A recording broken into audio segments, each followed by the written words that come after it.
With a renewed focus on strategy and coordination, they've been able to make substantial gains against terrorist groups. This is a testament to the just about military might.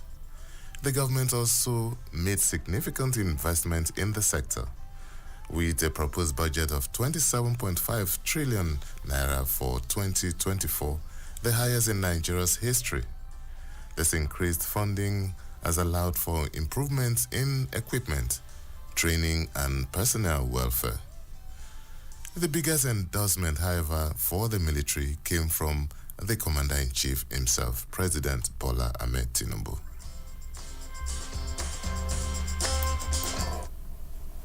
For today, I have confidence in my security architecture of the country. It is very, very unfortunate that, 2 decades of wanton killing. I remember when I jumped into the campaign, I had to stop the campaign to pay condolence visits to Maiduguri, Katsina, Kaduna, others. Today, you can still travel the roads. Before now, it was impossible. It takes one incident to mess up an organized environment. It takes one. You cannot say the military are not prepared. When the 9th Brigade Battalion was attacked, you can't laugh at your nation because of that. The enemies within and without are watching what you are doing. You have to be prepared 100%, 24 hours of the time to make sure that people are safe. Today, that is not the story any longer. People can leave Kaduna and still go towards Kafancha by road. Well, the road may not be that smooth, and all you want gradually will be there. We cry about borrowing. Today, I have 60 from 98% thereabout of debt service. I brought it down to 68 thereabout percent in one calendar year. And I'm not giving myself an excuse. It's only 18 months. He asked Babajide. whether Proving anybody service chiefs or serving chiefs. You cannot disrespect the institution because of a threat of a probe.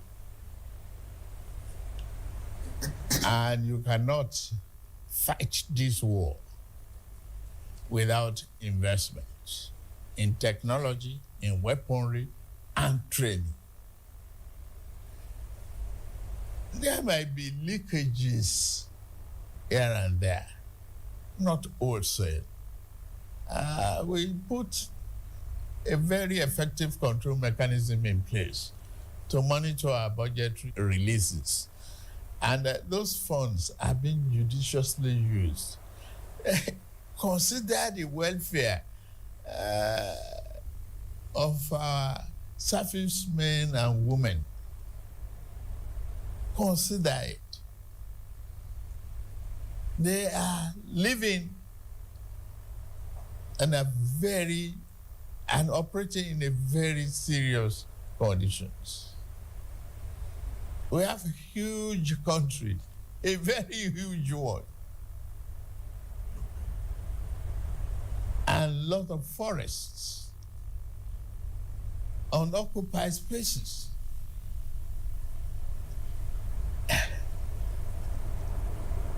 Give them credit for what they are doing. I am proud of what they are doing to date.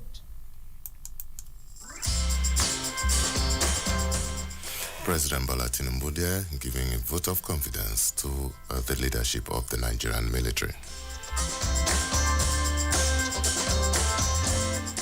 In the outgone year, troops have been deployed to different theaters of operations across the country, and they neutralized over 10,000 terrorists and arrested 12,538 others in 2024. The military high command also said during the course of the year, troops eliminated over 1,000 notable terrorist leaders, commanders, and combatants, among others. Director of Defense Media Operations, Major General Edward Buba, who disclosed this while briefing newsmen on successes recorded by the military in 2024, said troops rescued 7,063 hostages. He said during the year, troops significantly degraded the military capabilities as well as the fighting capacities of the terrorists.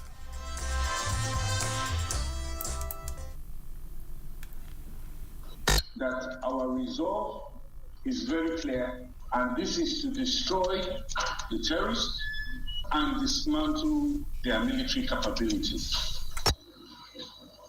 Now, this is in order that we can create a safer environment for citizens of this country. In line with this resolve, troops are actively fighting simultaneously across different theaters of operation in the country. We are fighting in different forms, and we retain operational flexibility. Our operational flexibility gives us the ability to respond to different events and to project forces according to our strategic needs.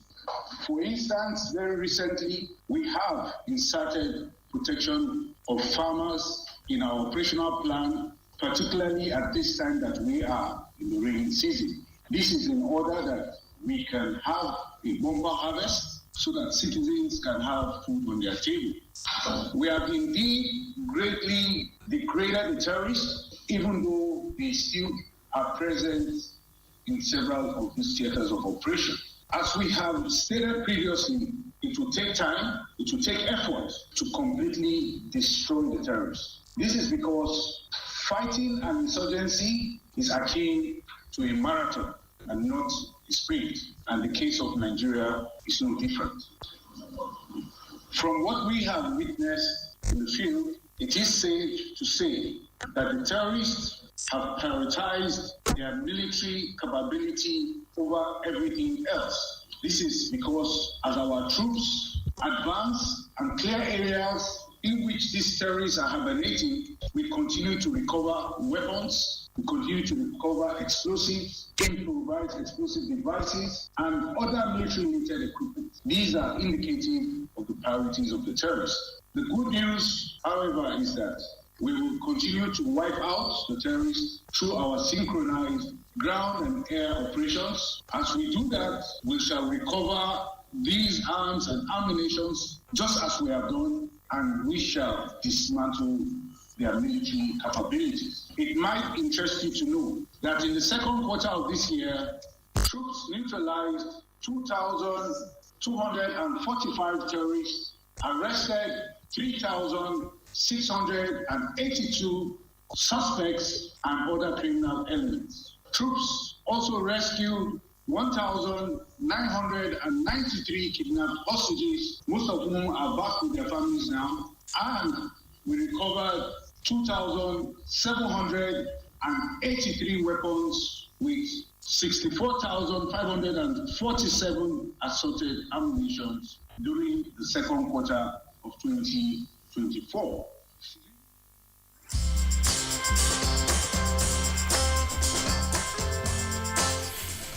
The Director of Defense Information there, Major General Edward Buba. Throughout the 2024, Nigeria's Chief of Defense Staff, General Chris Musa, had been consistent that the nation's defense should be supported by a strong economy. He believes that African countries need to up their budget for defense if they are to make appreciable impact. Speaking at the 18th African Watch Security Conference in Qatar, General Musa said the use of kinetic and non-kinetic methods in combating insurgency has yielded positive results.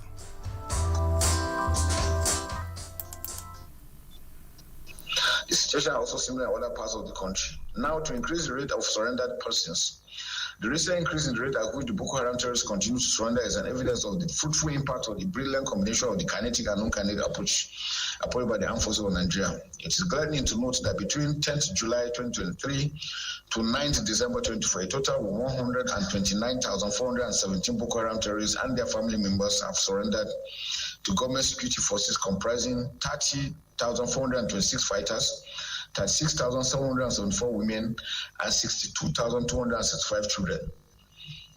I was the theater commander when we started this negotiation on the surrendering before they started coming out. And it took us a while to convince people why we had to take them in. People felt these guys have killed them. Why are you going to give them pardon? But we realized that not all of them are part of them. Some of them were conscripted, some of them were enslaved, some of them were forced into it. So it was an opportunity to give them an open window to come out. If you look at this number, we have 62,265 children out of this number. Before now, they used to go and attack villages, conscript everybody, you join them and fight for them. But when they found out that they couldn't do that anymore, they now started giving birth to Boko Haram children. And that's why you have this high rate of 62,000. Now imagine the 62,000 growing up in the environment of violence. For humans, if a kid grows up, wherever he grows up, he believes that is the natural thing to do. Their parents didn't grow up in that kind of setting, so they knew about rights and wrong. The children, when they grow up thinking that killing is normal, will be more vicious than their parents. And so we're happy to have gotten this number out, and we're still pushing to get more. Even in the Northwest, North Central, a lot of them too are coming out, because we're taking in strategies that make sure that they are denied logistics, denied funding. Once they can't get those things, it forces those ones to go, and then we can get them out. The numbers continue to increase on a daily basis, which is further confirmation of an increasingly peaceful society that guarantees enhanced socio-economic development in the country. I give an example. There was one of them we got. He was about 10 years old. Let me go back to the first people that came out. You know, there were 11 of them. They were very apprehensive. They were not sure it was going to work. The people behind were telling them, when you come out, you'll be killed. That there was no way the military men will forgive you for what you have done. But the zeroed mind, we assured them. They came out, submitted the open, they were profiled, gave them food, cleaned them up. They came back very, very haggard. So when we took them to the camp and they were given time to go and shower, they took their haircuts, they were treated, doctors came, they quickly picked their phones and were calling to say, look, nothing's happening to us, come out. And that's how other ones too started coming out. In fact, we extended to get to them. Some of them, their wives, they have not seen them in years. Some of them will go their mothers. Some of them, when their mothers called them and said, look, I have not seen you in 5 years, come home. They surrendered and came out. So you see, these are all part of the non-kinetic effort we're doing. One of the kids, one 10-year-old boy that came out, and for the first time we gave him a mattress. He asked, what was this for? We said, for you to sleep. He started crying. He had never slept on a mattress before. He's either on a tree or sleeping on the floor or inside the trench just to stay alive. So it tells you how bad it is.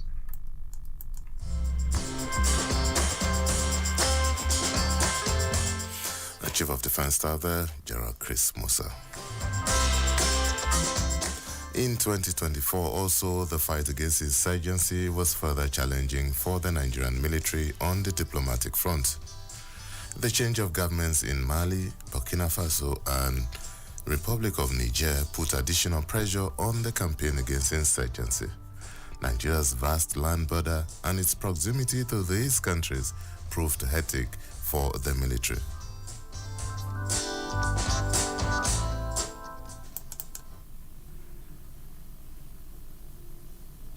There are some challenges that are encountered by the armed forces of Nigeria in its efforts towards tackling the menace of Boko Haram terrorism and other non-state actors in Northeast and other regions across Nigeria. Some of these challenges are as follows, starting with situations in the contiguous states.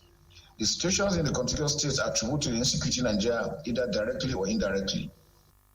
Nigeria shares common land border, distance of 1,600 kilometers with the Republic of Niger, 1,975 kilometers with the Republic of Cameroon, and a total of 85 kilometers with Chad Republic. It also shares a total distance of 809 kilometers with Benin Republic and 853 kilometers along the coastal line with the Atlantic Ocean. So you can see the peculiar geographical location, situation of Nigeria. All the countries around us are Francophone countries. So even before now, there had been that issue between Anglophone and Francophone. When you have collective decision to be taken, they go back and sit down and look at it from their own space. So you'll be surprised the next day when you go, they have changed their decision on it. So it creates a lot of problem. Now they're having issues with France. And so you can imagine the dynamics within the area. A lot of Sudan is having issues. Libya is still not stable. Central African problem. So you see, the whole of that belt, there are a lot of issues to be addressed. So I'm happy that efforts are being made to put, but we need to do that for Africa to be stable. The common denominator in all of these borders is that they overstretch the efforts of government security agencies when it comes to the issue of effective border management and control. These developments encourage the proliferation of small arms and light weapons across border movement of terrorists and other violent extremists from the Sahel, as well as infiltration of elements of Al-Qaeda from the Islamic Maghreb into Nigeria. Also issues of human trafficking, drugs, illegal inflows of funding. Interestingly, the Northeast region shares common international border with three of the countries, namely the Republic of Chad, Niger, and Cameroon, which also suffer from the scourge of Boko Haram terrorists. Initially, when Boko Haram started in 2009, it was viewed as a Nigerian problem. So even when efforts were made for the neighbors to come together for it, because we understand with terrorism, they are borderless. They don't respect borders. They flow. We attack here, they move to... Until when they turned around and started attacking other communities, that's when we saw the need. And they were able to pull out the multinational joint task force. Thus, the situation in this country significantly influenced the security situation in June. I shall now highlight Nigeria's geostrategic environment. Like mentioned, Nigeria's geostrategic environment also affects the security of the country with the implication of socio-economic development. On this point, I will dwell on the current situation in the Sahel region, where some of the members of the G5, namely Niger, Mali, and Burkina Faso, have resorted to unconstitutional governance following the military coups in these countries. The military coups led to severance in ties between these three countries and ECOWAS. I want to make this very clear. Nigeria does not have any issue with Niger, with Chad, with Burkina Faso, with Mali. We do not at all. The issue was with ECOWAS, and it was because of the unconstitutional takeover of government. So that's what happened. As well as some other advanced military countries like France, it also resulted in a decline in the participation of the Republic of Niger and Chad in multinational junta along the Lake Chad Basin. Now, a lot of issues they are saying is because France is also still part of the planning of the multinational juntas, and they don't want to have anything to do with France. That's why they are pulling back from the multinational. But we need the multinational to function because it is a success story. So we have to be able to work together. The situation further exacerbated the security situation in the Sahel, creating room for the influx of terrorists and proliferation of small arms and light weapons, with consequences on citizens' economic development. Now, a glance at changes in contemporary nature of warfare. The global paradigm shift in the nature of warfare against threats such as Boko Haram or other non-state actors who adopt an asymmetric tactic has posed some of the challenges to conventional forces all across the globe, including the armed forces of Nigeria, especially at the initial stage. We have been the conventional armed forces. We have fought in Liberia, we're in Congo, we're in Tanzania. We've done a lot over time. But when asymmetric warfare came, fighting now within, because we have always assumed it is outside. Now the enemy is within. So it created a new threat. This development remains a challenge to most armies across the world. Under my watch, however, the defense, other security and intelligence agencies are gradually overcoming such challenges through commensurate training and targeted equipment procurement system that are made possible by the renewed will and determination of the military and the political class. We're happy the President, Commander-in-Chief, is giving us all this support to ensure that in Nigeria we're able to achieve success against this non-state actor.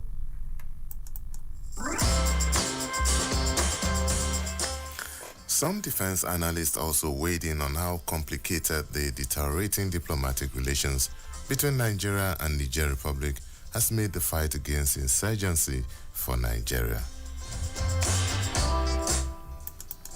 Yes, indeed, there's a deteriorating political situation, but I don't think it has affected the country as bad as many people feared.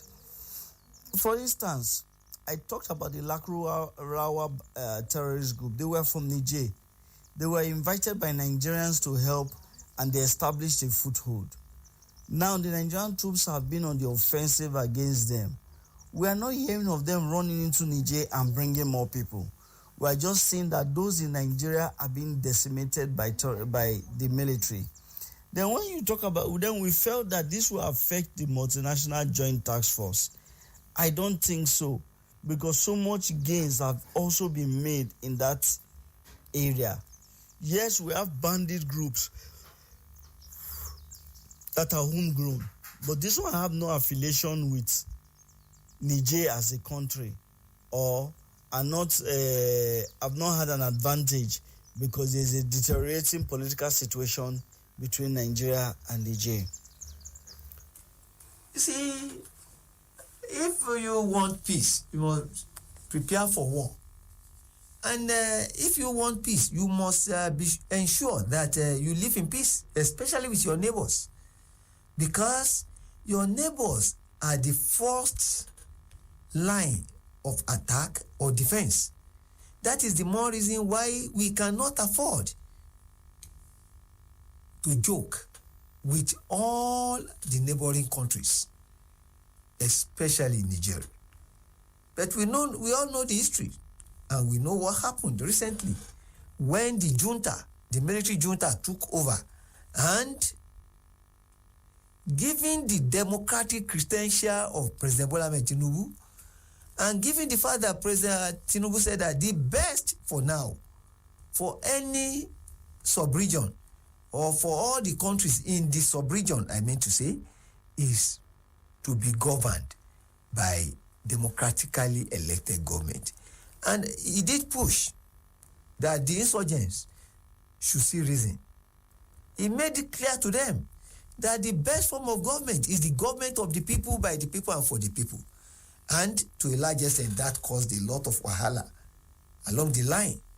And they allowed wisdom and good reason to prevail. Upon that, the junta, with their collaborators or their comrades in arms in Burkina Faso, in Mali, and Guinea, I think, were hell-bent and said they will not return government to democratically elected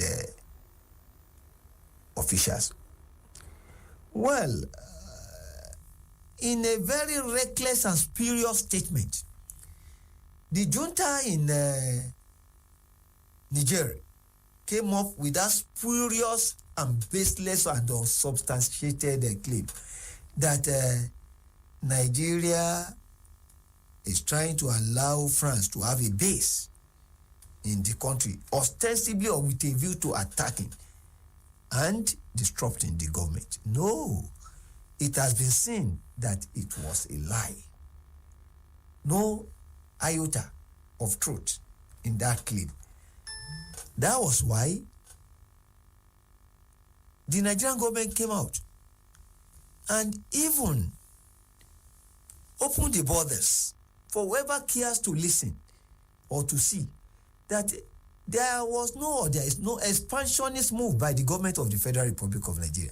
It is now clear and visible to the blind, audible to the deaf, and perhaps tangible to the paralytic that the government of President Bola Ahmed Tinubu has no such intention, and there is no truth whatsoever in that claim. The voice of Salmon Salami there, Chief Operating Officer, Citizen 93.7 FM. And the earlier voice was that of Amadine Uyi, Bureau Chief for News Central.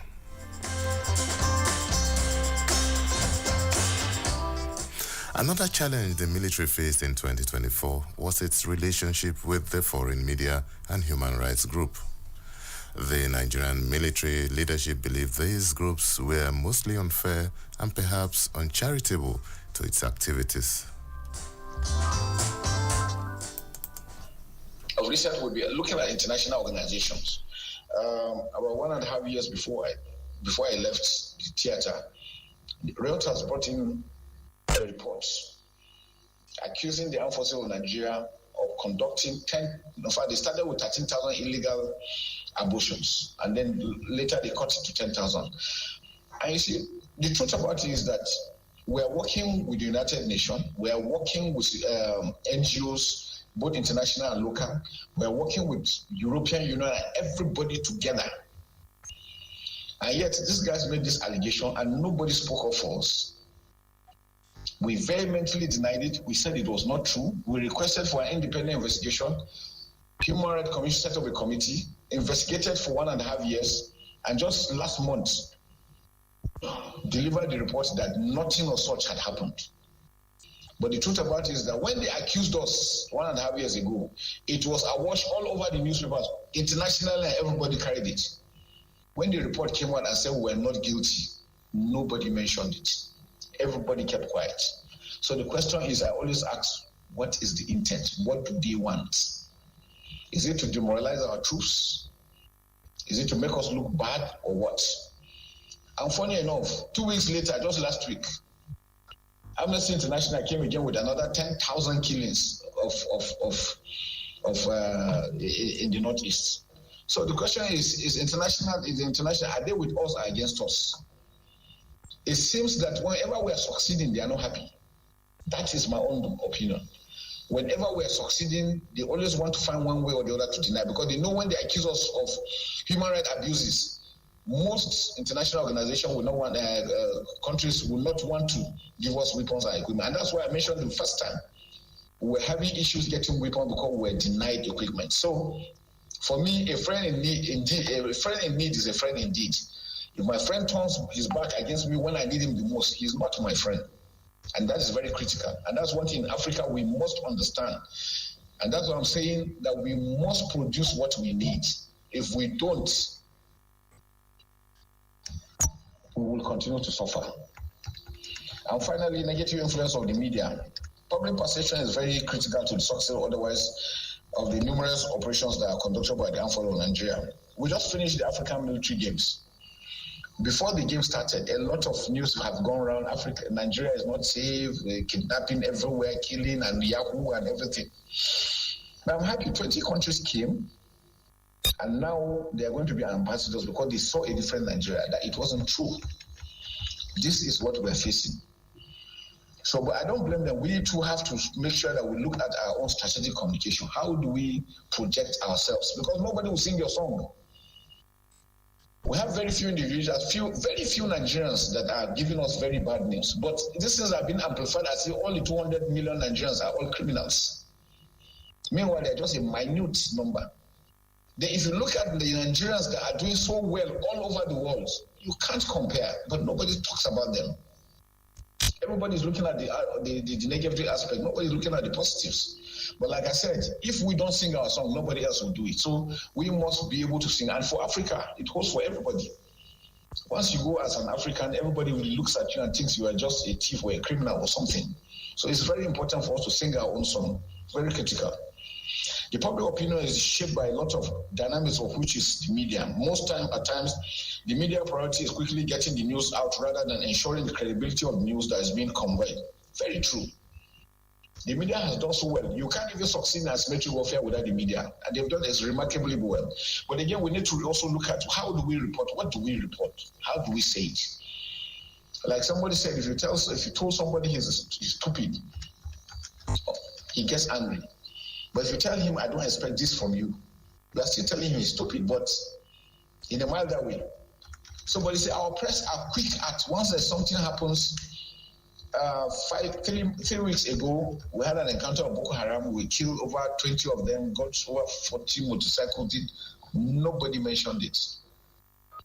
But let one soldier be killed or when something happens, everybody is taking it as if, so what is the intent? You want to demoralize your own troops? Because if your troops are not happy to perform, you can't even go to your office to even work. But people tend to forget that quite easily. And that's very critical. Some negative news items which promote the superiority of the terrorists against the government are capable of making the public to lose confidence in the ability of the government to protect. And once the troops are out there, they are out there, whether it is sun, rain, whatever it is, and the man feels unappreciated, he could just say, okay, to hell with everybody. And if he does that, who will stay? Everybody becomes a victim.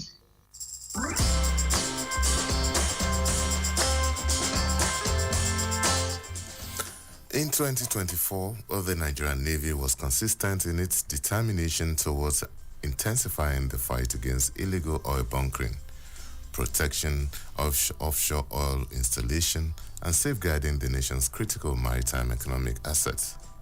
The assurance was given at every opportunity by the leadership of the Nigerian Navy.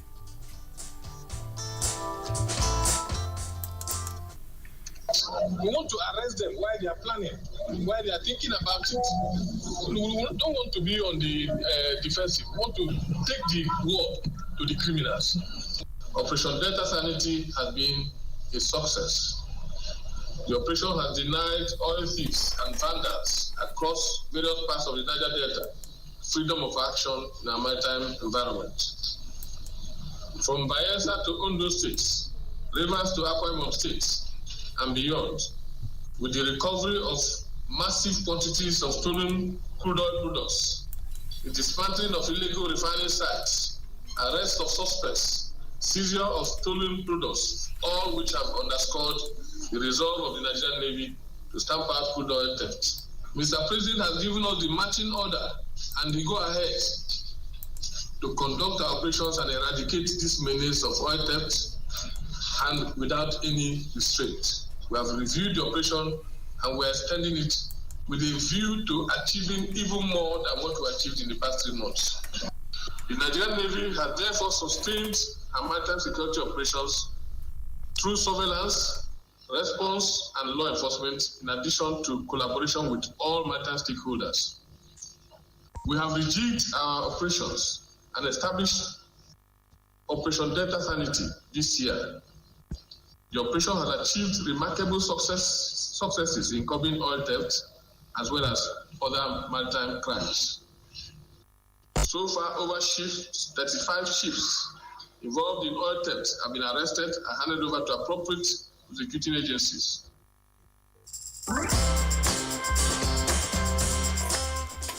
Vice Admiral Emmanuel Ogala, Chief of Naval Staff.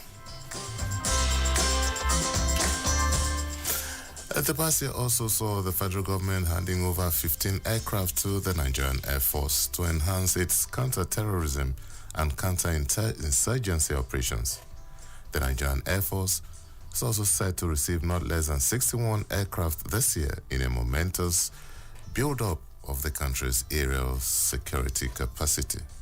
These supplies brought brand new aircraft acquired by the Nigerian Air Force in about 3 years to 64. These underscore the giant strides of the Nigerian Air Force in 2024. Scores of reports were recorded as the force decimated the terrorists and insurgents again and again. Despite the plethora of security challenges, the Nigerian military made significant strides in combating these threats.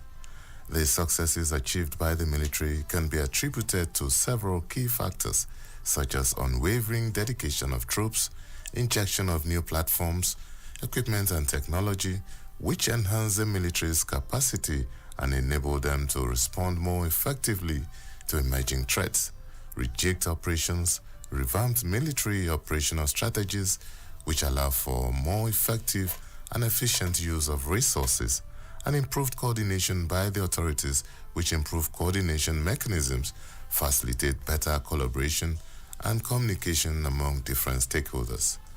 Despite these challenges, The defense sector has shown remarkable resilience and determination.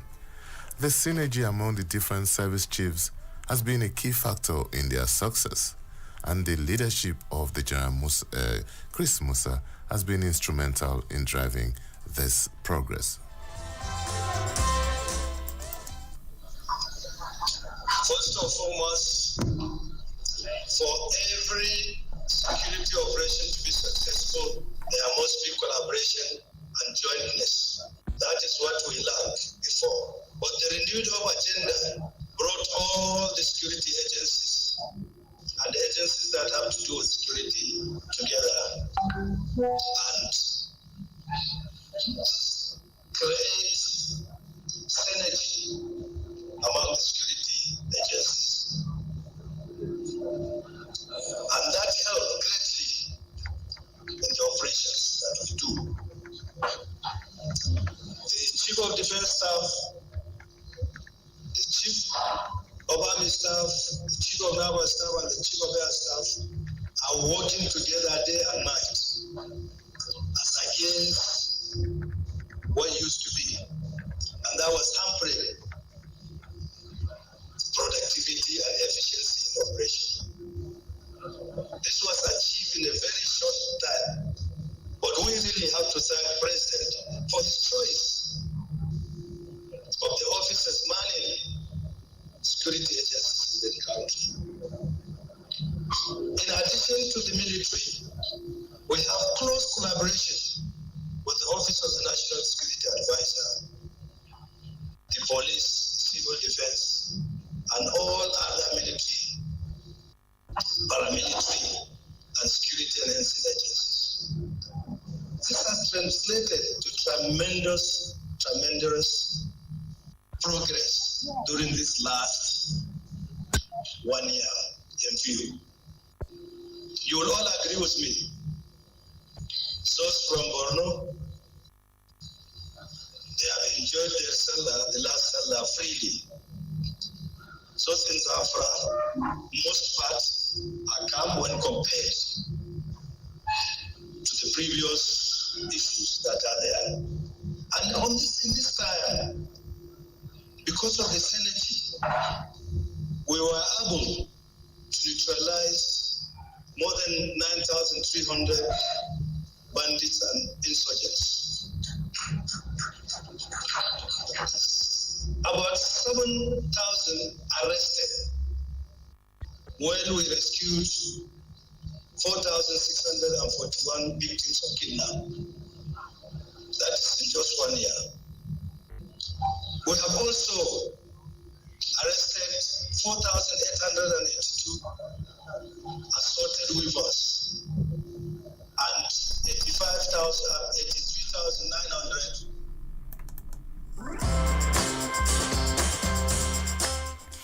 Mohamed Badru Abubakar, the Minister of Defense, speaking on the success of the synergy among the services.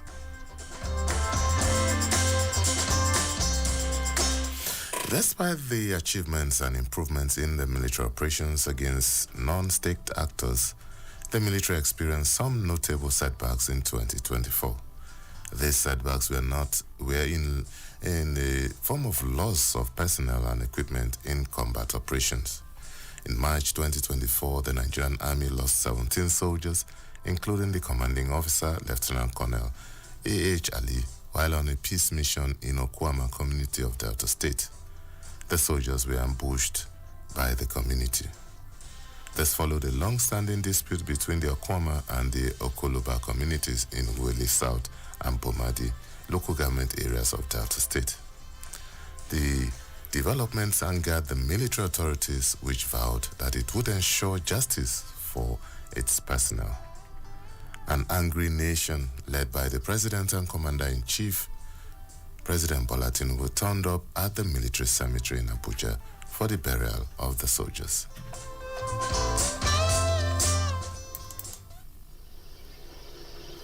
It is with heavy heart that I join you today to commend to us the remains of our officers and men who died in the course of duty on 14th of March this year, 2024, in Okwema community in Delta State.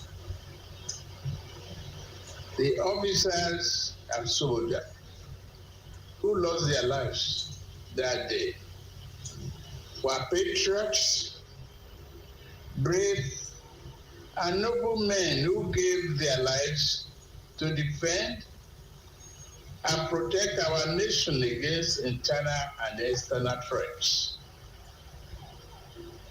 Their sacrifice will be remembered and honored for generations to come. On March 14th, Lieutenant Colonel A.H. Ali, the commanding officer of 181 Amphibious Battalion, led 3 other officers and 13 soldiers to Okwema community to mediate in lingering disputes with Okoloba community. They went on as peacekeepers and peacemakers, respectively, seeking to bring an end to the hostility between the two communities. They didn't go with tanks, machine guns, and other weapons. They were on a mission of peace. Before the dastardly attack, Lieutenant Colonel Ali Azi, I was known to be briefed by the Chief of Army Staff, enjoyed great operational exploits, fighting terrorists and insurgents in the northeast and northwest before his deployment to the Niger Delta. Ali kept faith with his military calling till the end. On behalf of a grateful nation, we honor the sacrifice of Ali and the other gallant patriots who died that day. They will forever be remembered as heroes who answered the call of duty and paid the ultimate price. Major D.E. Obi, Major H.D. Ashapa, Captain U. Sakari, Staff Sergeant Yaya Seidu, Corporal Dambaba Yaya, Corporal Kabir Bashir, Lance Corporal Abdullahi Ibrahim, Lance Corporal Bulus Haruna, Lance Corporal Sole Okoyemi, Lance Corporal Bello Anas, Private Alhaji Isa, Private Clement Francis, Private Abubakar Ali, Private Adamu Ibrahim, Private Haman Picha, and Private Ibrahim Adamu. You are all our heroes.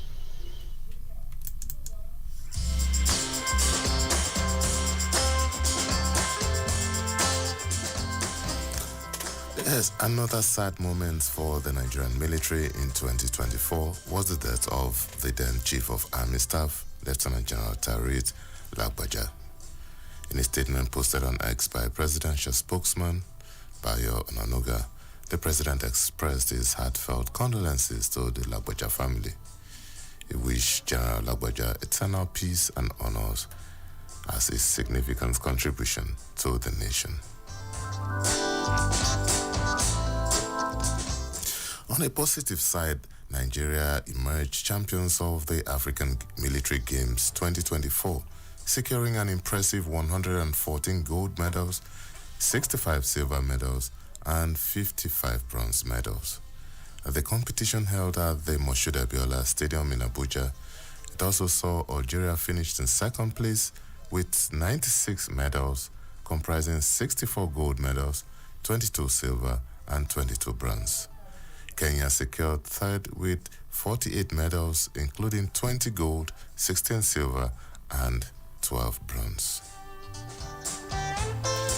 The Chief of Defense Staff, General Christopher Musa, commended the athletes for their outstanding performance, noting that their success served as a vital moral booster for the Nigerian military.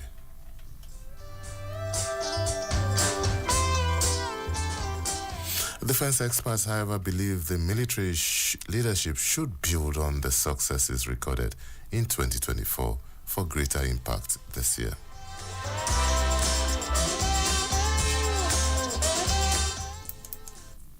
You see, devil finds work for idle hand.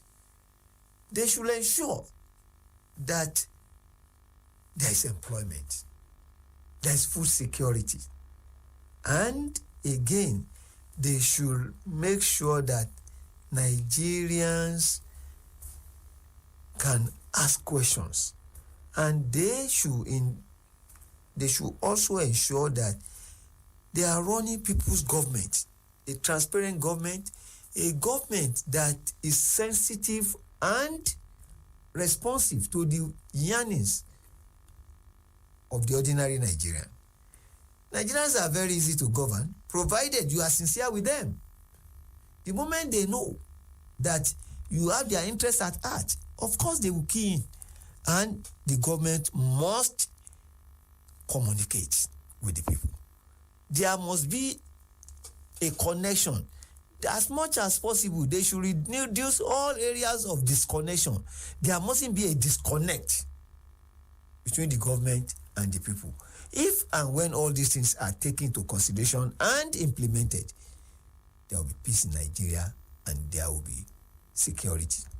And most Nigerians will go to bed with their eyes closed. For me, I think we should improve our adoption of technology because the world is changing. Once upon a time, you spent so much amount of money doing ISR, intelligence, surveillance, and reconnaissance. You spend so much amount of money fighting the terrorists with air power. But now, the adoption of technology has made it cheaper and has made it easier. We see what is happening between Russia and Ukraine. Many people thought Russia would just march through Ukraine because it's a superpower. But we have seen how Ukraine has adopted drone technology and is giving a run to the Russians for their money. So we see that Ukraine is trying to overwhelm the Russians with the use of FPV drones. So what I'm saying is, I think to get a permanent advantage over these terrorists, we as a country must adopt technology, especially drone technology. It will reduce the cost of surveillance. It will reduce the cost of containing these terrorist groups. It will reduce the cost of military operations against terrorists, and it will reduce the cost in terms of human life. So for me, I'll be suggesting that we put in more effort, more resources, and more energy in adopting drone technology against terrorists and terrorist groups across the length and breadth of the country.